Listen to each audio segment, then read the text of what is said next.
Good evening, humans. Tyrannosaurusmoth here, and tonight we're taking a look at the Animals of the Warrior Kingdom Primal series Vero Atlas figure from Spero Toys. Let's do this. Aesthetically speaking, this figure looks fantastic. It has all the hallmarks that we've come to expect from this line from Spero Toys. They've just been knocking it out of the park pretty much since the beginning, and I'm glad that I finally got kind of turned on to this line. It always looked interesting, and I have to thank viewer Evil Villain for basically supplying me with all the figures I have at this point from this line. I did back the recent Kickstarter, so there is that. Again, I've become on board here, and I'm totally sold. Great sculpt work all around here. Lots of sculpt for the fur. The musculature looks great. The armor itself, just lots of varying textures as well. We got some really nice bright gold here for the trim. Cleanly done. Nice matte black here in the middle. Then we get that really just royal purple and then kind of a slightly lighter purple here. Just really like that, the way that interplay works. We can get some metallic purple here for the kind of, not buckle, but the ring here in the middle. And just such good stuff. We get little touches of black paint here, kind of a Siberian tiger sort of look. We get the face sculpt, nice kind of stern looking face. Just the right level of cartoonish, I think. It definitely has a lot of personality. Just totally like it. And we get a little bit of red here for the nose. And then those eyes peering out, nice piercing blue. So really good stuff going on here. Proportions look awesome. Again, they line up with the artwork for the comic that they've had going.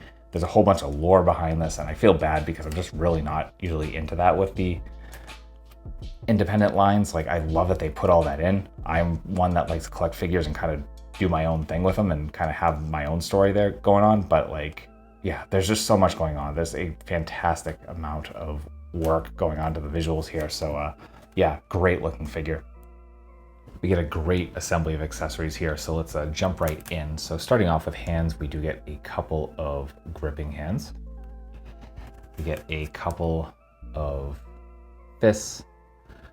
And then we get a couple of relaxed / clawing hands. So really cool work all around there. Then we get a whole slew of weapons, as you can see.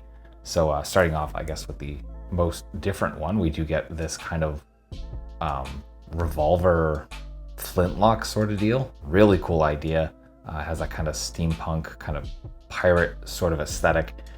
We do get this kind of black with a little bit of purple note to it here in the handle. Very, very nicely done with the wood grain. You can see you get the gunmetal tone all around there for the metallics as well. Some nice aging in terms of the texture. So really cool work there. Then we get to the axe, and again, tons of sculpt. Really love the ideas here. Just a really very pure and straight up feeling of aesthetic. Like, they knew what they're doing. They know what the look they're going for. Very strong just sense of it. As you can see, you get that dark purple going on here for the handle as well. So it's really, really cool. Then we get a pole arm, and I took this out of the package. I was like, wait a minute, why does this sword have a big hole in the bottom? And then I saw this piece and I was like, oh, that's not a staff. It's a staff of sorts, but that's meant to go in here. And there you go. So really cool. Really like the way this looks. Got a really cool feel to it. Again, that wood grain, the purple. You got the gunmetal sort of feel to it. Really nice details in the pommel as well. Then we get into, finally, one that really ties into the abilities of the character. So we get this nice translucent crystal here. This is a magic using character, so this makes sense. So we get this nice wood grain coming up, holding that crystal. Then we get a little bit of wraps here and almost kind of a very dark teal, which works exceptionally well, especially again, coming back into that dark purple here for the handle. And then a different sort of pommel here at the bottom. So that will do it for accessories. Articulation balance here are fantastic. I do have two small, tiny sticking points, most that are personal to me. So there's that. But as you can see, freestanding kicks, no problem. Everything else here is just gorgeous, and we're gonna get into that. So for the head, probably one of my favorite assemblies and philosophies for articulation ever, which is a ball hinge here at the top of the neck, and then a ball joint at the bottom. And that allows for all the up It allows for all the down, it allows for tilt, it allows for rotation. It's just anywhere you want to go, and it's super tight as well. So just very, very secure figure. We get to the shoulders, and we do get this really nice butterfly joint. Come to the hinge and swivel at the shoulders, get into a perfect T. Do a bicep swivel, double jointed elbows coming to here. Get to the wrists, and we do have hinge and swivel. And here's where one of my issues comes in, where the right gripping hand is a vertical hinge, the left is a horizontal.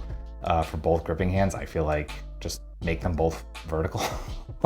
All the other hands are horizontal hinges. I just feel like, again, if you're going for, I don't know why they would separate that. That it's a sticking point for me because I'm left-handed. So getting that out there, that is a personal bias, but still does not detract from the fact that we have our traditional ab crunch, but then we get a ball joint here at the waist, and that allows for just insane crunch. Look at that, folds in half, beautiful.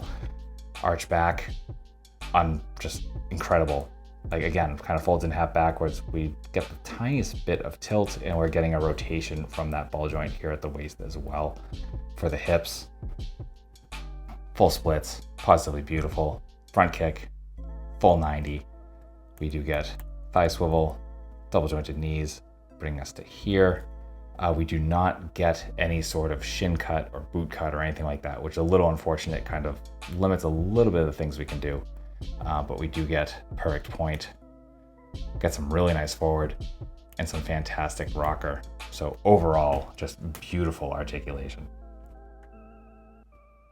Getting into size comparisons, here he is with some other animal warriors of the kingdom. With some domestics. With some imports. With some monsters. Finally, with our articulated icons Oni and yours truly in human form as a Valorous Action Force figure. So my final thoughts on the Animal Warriors of the Kingdom Primal series Vero Atlas figure from Spero Toys is that this is a killer figure. Again, just another great entry into this line. Spero has been doing a fantastic job, and yeah, just super fun articulation, great accessories. The aesthetics are on point.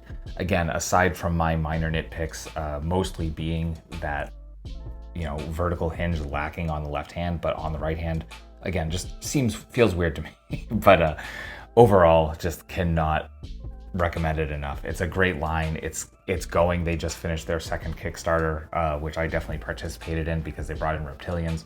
So yeah, really good stuff coming from this line. Absolutely recommend this one.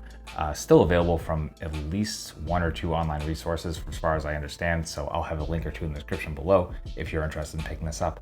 That being said, I hope you found this review informative and somewhat entertaining. And if that's the case, hope to see you back. But really, at the end of the day, I just hope that you're well. I hope that all of your toy dreams come true. And most importantly, I hope that you and yours stay weird, simians.